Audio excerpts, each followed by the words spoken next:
Oh, thank you very much. Right, we've got that bit underway. Thank you, Simpson Dalton.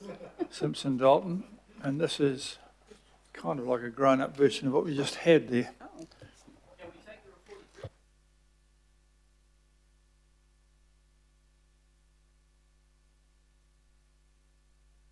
Oh. Come on, Michael. Kia ora all. The suggestion's been to take the report as read. We're happy to do that. I think the key points are that, this presents the group's quarterly performance to the end of March this year. Most of the milestones and key highlights have been presented by Phil and Ross through their monthly CFO updates, and the same with the financial results.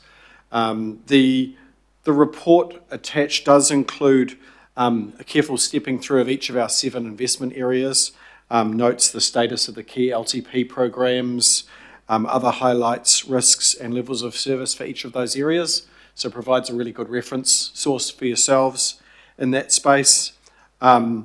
Just the other quick things to note, there's a few extra parts to the financial section, including extra emphasis in the treasury and debt space, stuff on our key investments, tracking of our targeted rates, and also some staff number material. And then the one piece that isn't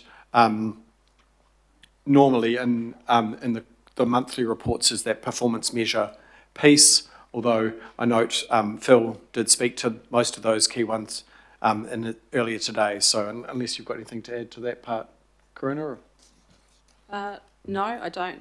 If I could just quickly point you, though, to attachment B, there is a section specifically on the performance measures, and it does provide hopefully good context on things that customers are finding that we are doing well and other areas that we need to work on. So that's all I actually wanted to add. Thank you.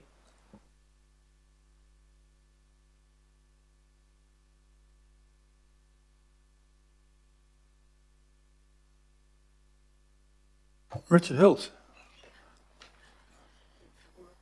Sorry, it was a little bit in response to last time, but a question on just on our finances when governments do change, and the Predator 2050 is one good thing. That's done. We don't get to decide or submit on that. That's over. And with the Jobs for Nature, that's I think $20 million a year gone as well from Auckland. But I guess my question is there any way, and we saw it with the grants at Community Committee, to measure the impact of government change, what that does on our budget? So a lot of these people will start asking us for money because the, Waiheke, Kawo, Aotea, this is just one area, but they start coming to us to keep projects going. Is there any work being done from a financial basis when governments send us difficult policy planning changes?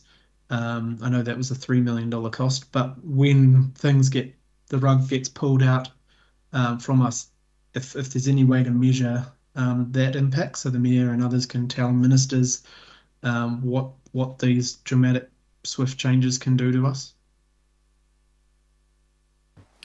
So, under our financial policies and strategy, whenever there is a request for funding that comes to the governing body, we do need to provide, a full analysis, including, some way of measuring those costs and benefits, and also the independent review. So that necessarily means we need to provide real clarity on what that cost is as we become aware of things. So I think the examples you've raised where someone would come to us for funding, that would be where we would undertake that analysis. Okay, and we are preparing a submission on the Predator 2050 strategy review. It would be good to have in the next 2 weeks just some maybe financial information, if there is any, that we can feed back on that. It won't affect the government's budget decision, but it might affect what effects it has on us going forward. Thank you. Yeah, we can do that, and I've clarified in the intervening time that the closing date for submissions on that predator-free aspect was the 30th of June, so we'll be back to you with. Yeah. But just be clear, it's not on the disestablished. That decision's been made. This is just on a long-term strategy. But I've spoken to Lisa and Sam Hill about it anyway. But for Lisa from your office, thanks. Okay.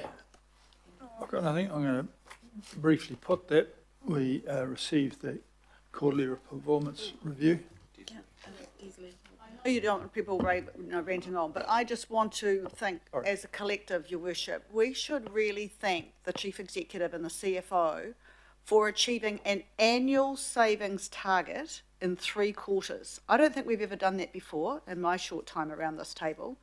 66 million was our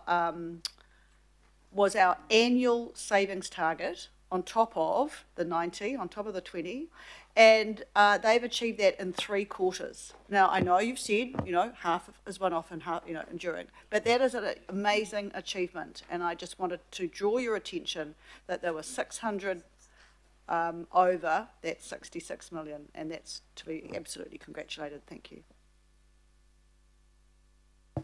I think that was good to remind us of how well we're going, and in the midst of what is often some fairly bleak comments around the table. Okay, all those in favour of receiving this, please say aye. Aye. The contrary, it's received. Thank you very much. I'm going to risk the BID policy before lunch.